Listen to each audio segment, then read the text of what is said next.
Question paper को solve करने से पहले मैं ज़रूरी समझता हूँ कि एक अहम सवाल है जिस पर हम डिस्कशन कर लें, और वो सवाल आपके सामने मौजूद है। When to solve previous papers. जी हाँ, क्वेश्चन है कि जो प्रीवियस पेपर्स हैं उनको किस वक्त सॉल्व करना चाहिए। बहुत सारी बातें इसके ताल्लुक़ से हमें सुनने को मिलती हैं कि भाई अभी तो तुमने कुछ पढ़ा भी नहीं है, अभी से तुम प्रीवियस पेपर्स क्यों कर रहे हो, इनको तो बाद में करना चाहिए, वगैरह वगैरह। इन सारे सवालों के जवाब आज हम तलाश करने की कोशिश करेंगे। आप भी इस पर गौर करिएगा। सबसे पहली बात है जो सबसे अहम मालूम होती है कि ये प्रीवियस पेपर्स का सल्यूशन जो है वो बहुत अहम है। इसकी कई सारी वजूहात हैं, कई सारे रीज़न्स हैं। फॉर एग्ज़ाम्पल आपके सामने सबसे बड़ा जो कारण है वो ये है कि भाई प्रीवियस पेपर्स देखने से ही अंदाज़ा हो जाता है कि सवाल जो हैं, क्वेश्चंस जो हैं वो किस तरह के पूछे जा रहे हैं।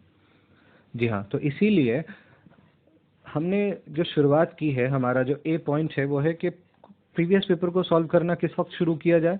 जी हाँ, बिफोर स्टार्टिंग द प्रिपरेशन।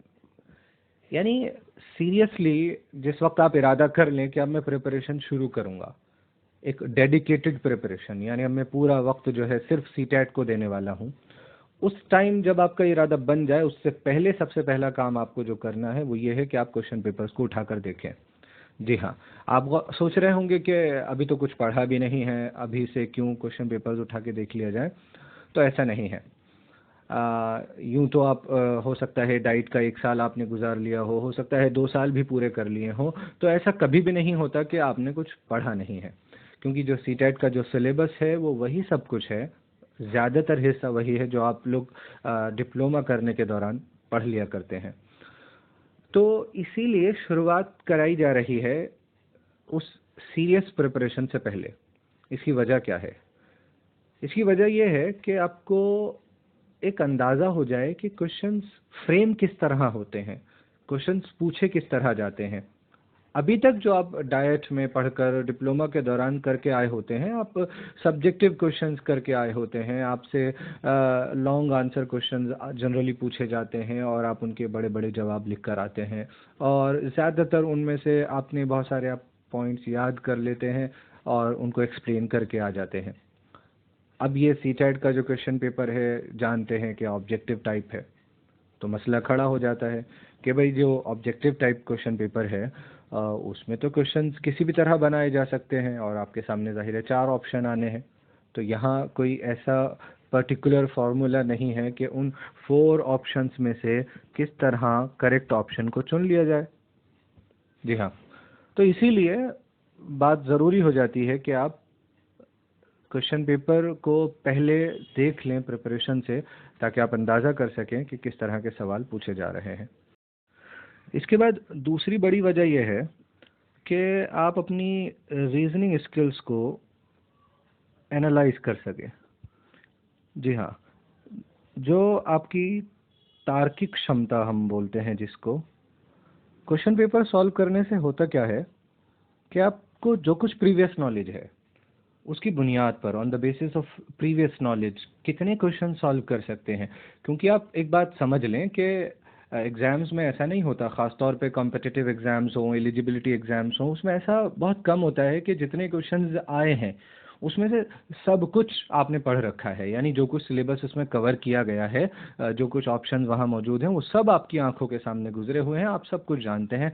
ऐसा कम केसेस में होता है। कई बार क्या होता है, हमें 20% क्वेश्चन अराउंड ऐसे होते हैं कि जो हम रीजनिंग की बुनियाद पर, अपनी तार्किक क्षमता की बुनियाद पर करके आते हैं और सही करके आते हैं। ज़्यादातर इनमें से वो क्वेश्चंस होते हैं जो हमने डायरेक्टली नहीं पढ़े होते हैं, लेकिन जो कुछ हमें एग्जिस्टिंग नॉलेज होती है, हमारे पास जो कुछ प्रीवियस नॉलेज होती है, उसकी बुनियाद पर हम वो क्वेश्चंस करके आते हैं।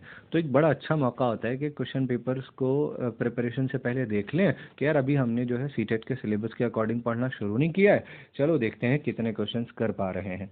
एक हौसला भी मिलता है, हिम्मत मिलती है आगे के लिए। देखिए, इसके बाद मान लीजिए आपने स्टार्टिंग से पहले, प्रिपरेशन की शुरुआत से पहले आपने 2-3 क्वेश्चन पेपर्स कर लिए थे। इसके बाद नंबर आता है, आपने पढ़ना शुरू कर दिया है, अब आप सिलेबस को ध्यान में रखकर पढ़ाई कर रहे हैं। तो दूसरा नंबर आता है कि आपको प्रीवियस पेपर अभी भी बीच बीच में करते रहने हैं। कब? कि जब आप सिलेबस को कवर कर रहे हों। जी हाँ, जिस वक्त आप सिलेबस कर रहे हो, मान लीजिए आपका सिलेबस 20% 30% कंप्लीट हो गया है, बीच में एक पेपर उठाइए, इतवार का दिन, संडे का दिन रखिए, क्वेश्चन पेपर उठाइए और उसको करना शुरू कर दीजिए। जी हाँ, क्यों ऐसा क्यों करें? इसकी कई सारे रीज़न्स हैं, मैं एक दो कारणों पर रोशनी डालना चाहूँगा। देखिए, सबसे पहली वजह कि आप राइट ट्रैक पर हैं या नहीं हैं। जी हाँ, क्या मतलब है इसका? इसका मतलब ये है कि आपने पढ़ना तो शुरू कर दिया है और आपने 20-30% जो है सिलेबस भी पूरा कर लिया है, लेकिन आपने जब क्वेश्चन पेपर उठाया तो आप देख सकते हैं ना यार, क्या अगर ये 30 क्वेश्चन है चाइल्ड डेवलपमेंट साइकोलॉजी के, तो इनमें से 3-4 क्वेश्चन 20%, 20%, 6 क्वेश्चन ऐसे हैं या नहीं हैं कि जो मैंने पढ़े हैं, यानी जो मैंने पढ़ रखे हैं। पूरी तरह जवाब नहीं दे पा रहा, कोई बात नहीं, लेकिन क्या कुछ कुछ क्वेश्चन ऐसे हैं कि जो मुझे लग रहा है हाँ यार ये मैंने पढ़ा था, सही से रिवीजन होता तो मैं इसको कर लेता।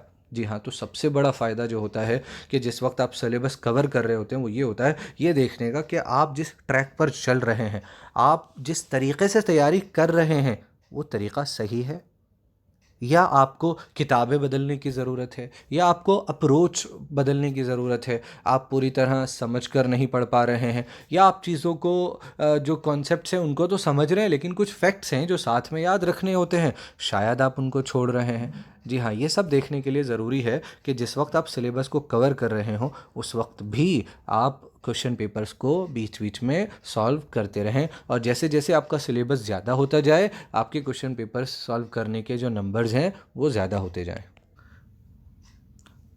देखिए, अब आखिर में जो सबसे ज़्यादा ज़रूरी स्टेज है वो है आफ्टर कंप्लीटिंग द सिलेबस। यानी ये वो पड़ाव है कि जब आप अपना पाठ्यक्रम पूरा कर चुके हैं और ये वो वक्त है कि जिस वक्त आपको जम कर प्रैक्टिस करने का मौका है।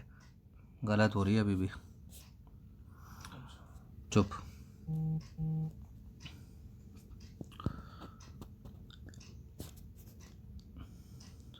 आखिर में अब जो स्टेज है वो पड़ाव है जिस वक्त आप अपना पाठ्यक्रम पूरा कर चुके हैं। जी हाँ, आफ्टर कंप्लीटिंग द सिलेबस, ये वो दौर शुरू हो रहा है कि जब आपको जमकर अभ्यास करना होगा, पुराने प्रश्न पत्रों की रिगरस प्रैक्टिस करनी होगी। जी हाँ, ऐसा क्यों करना है? इसके कई सारे कारण हैं। फिर से सबसे पहली वजह क्या होगी कि जिस वक्त आप प्रश्न पत्रों को हल कर रहे होंगे और कोई प्रश्न आपके सामने आएगा, सवाल आपने देखा, आपने पढ़ा, चारों ऑप्शंस पे गौर किया, तो आपने देखा यार सवाल पढ़ने के बाद आपको समझ में नहीं आ रहा। थोड़ी देर बाद आपको याद आया कि ये टॉपिक, ये कॉन्सेप्ट तो मैंने पढ़ रखा है, फिर मैं क्यों इसका जवाब नहीं दे पा रहा। जी हाँ, तो इससे ऐसे ऐसे जो स्टेजेस आएंगे, ऐसे ऐसे जो मौके आएंगे, तो आपको अंदाज़ा होगा कि कौन कौन से टॉपिक्स ऐसे हैं जिनको आपको रिविज़िट करने की ज़रूरत है, यानी फिर से दोबारा जिनको जाकर देखने की ज़रूरत है, थोड़ा संजीदगी से जिन पर दोबारा गौर फिक्र करने की ज़रूरत है। तो बेहतर होगा कि प्रश्न पत्रों को हल करने के दौरान जितने ऐसे टॉपिक्स आते रहें, कॉन्सेप्ट्स आते रहें, उनकी आप एक लिस्ट बनाते जाएं, ताकि आप जो आपका रिवीजन करने का वक्त है उसमें उसका ख़ास ख्याल रखें कि ये वो टॉपिक्स हैं जो प्रश्न पत्रों को हल करते वक्त मुझे समझ में नहीं आए थे और मैं इनमें दिक्कतें महसूस कर रहा था। इसके अलावा दूसरा कारण, दूसरी वजह यह होगी कि बहुत सारे सवाल ऐसे होंगे कि जिसको आपने पढ़ा होगा, जो कॉन्सेप्ट आपने पढ़ा होगा, और आप अपने हिसाब से बिल्कुल सही समझते हुए चारों ऑप्शन में से एक ऑप्शन चुन लेंगे और आपको लगेगा यही सबसे ज़्यादा राइट ऑप्शन है आपके मुताबिक। जी हाँ, आपके हिसाब से क्वेश्चन पेपर पूरा सॉल्व कर लेंगे आप, आखिर में आप जाकर आंसर की चेक करेंगे, आपको नज़र आएगा कि आपने वो सवाल गलत कर दिया, यानी आंसर की के मुताबिक आपका वो जवाब गलत है। जो टॉपिक, जो कॉन्सेप्ट आपने पूरी तरह सही तरीके से पढ़ा था और अपने हिसाब से सही समझते हुए उसका जवाब दिया था, आप देख रहे हैं कि उसका आंसर तो गलत है। फिर क्या करेंगे? तो ऐसे मौके पर हमें अंदाज़ा होगा अपने मिसकंसेप्शंस का। जी हाँ, तो ये मौका होगा इस स्टेज पर टू चेक मिसकंसेप्शंस, यानी जहाँ जहाँ हमने कॉन्सेप्ट्स को गलत समझा है जी हाँ, हम दोबारा देख सकें कि ये कॉन्सेप्ट या ये पर्टिकुलर जो एरिया है इसको मैंने सही तरीके से नहीं समझा, इसमें मुझसे ये गलती हुई, मैंने ये इसके बजाय ये समझ लिया और जवाब में ये गलती कर दी। आइए एक एग्जांपल से इस बात को समझते हैं।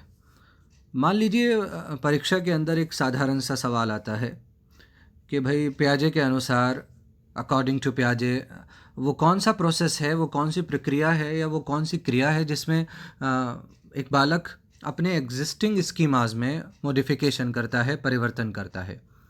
दो तीन चार ऑप्शन दे दिए गए, असिमिलेशन, अकोमोडेशन, इसी तरह दो और ऑप्शन।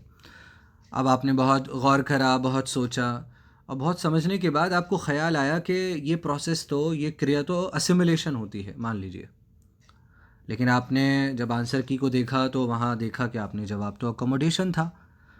तो यहाँ ये जो बारीक पॉइंट्स होते हैं, दो चीज़ों की, दो मिलती जुलती चीज़ों के बीच में जो बारीक बिंदु होते हैं जो एक चीज़ को दूसरी चीज़ से अलग करते हैं। जी हाँ, परीक्षा, असल परीक्षा से पहले पहले आपको ये मौका मिलता है कि वो सिलेबस में मौजूद वो तमाम बारीक बिंदुओं को एक बार फिर से देखने का। वो कब मिलता है? जब आप प्रीवियस पेपर्स को इस तरह से सॉल्व करते हैं और ये गौर करते हैं कि कौन कौन से क्वेश्चंस ऐसे हैं कि जिसमें मेरा मिसकंसेप्शन पाया गया, मैंने चीज़ों को गलत समझा, गलत धारणाएं बना ली थी, गलत संप्रत्यय बना लिए थे, जिसकी वजह से मैंने जवाब गलत दिया। जी हाँ, और इस जैसा मैंने कहा कि ये जो स्टेज है, ये जो आपका मरहला पड़ाव है, इस पर आपके दो ही काम रह जाते हैं। पहला काम रिवीजन और दूसरा काम प्रीवियस पेपर का सल्यूशन। और ये दोनों काम आपको कॉन्फिडेंस बिल्डिंग में, आपका आत्मविश्वास बढ़ाने में मदद करते हैं। आप इस बात को मानेंगे कि परीक्षा भवन के अंदर आपको कंसेप्चुअल नॉलेज बहुत ज़्यादा है, आप पूरा सिलेबस करके आए हैं, लेकिन आप घबरा रहे हैं, आपको उस वक्त अपने ऊपर यकीन नहीं है, तो आप देखेंगे कि सही जवाब आते हुए भी आपसे न जाने क्या गलती होगी और आप गलत जवाब सेलेक्ट करके आ जाएंगे। या फिर आप सर्कल ही किसी क्वेश्चन का सर्कल किसी क्वेश्चन में फिल कर देंगे और ऐसे न जाने कितने क्वेश्चंस लोगों के होते हैं, ऐसी गलतियां हो जाती हैं। तो बहरहाल कहने का मकसद ये है कि इस पूरे प्रोसेस से हमारा ऑब्जेक्टिव जो है, मोटिव है, वो ये है कि कॉन्फिडेंस बिल्डिंग में पैदा किया जाए, ताकि हम परीक्षा, असल परीक्षा से पहले पहले दिमागी तौर पर मेंटली पूरी तरह प्रिपेयर हों और अपनी पूरी जो कुछ हमारे पास एनर्जी मौजूद है, इंटेलेक्चुअल एनर्जी मौजूद है, पूरा उसका इस्तेमाल करते हुए, रीजनिंग स्किल्स का इस्तेमाल करते हुए क्वेश्चन पेपर्स को अटेम्प्ट करें। अगले वीडियो में हम ये देखेंगे कि क्वेश्चन पेपर्स को सॉल्व किस तरह करना है। जी हाँ, हम दिसंबर 2019 का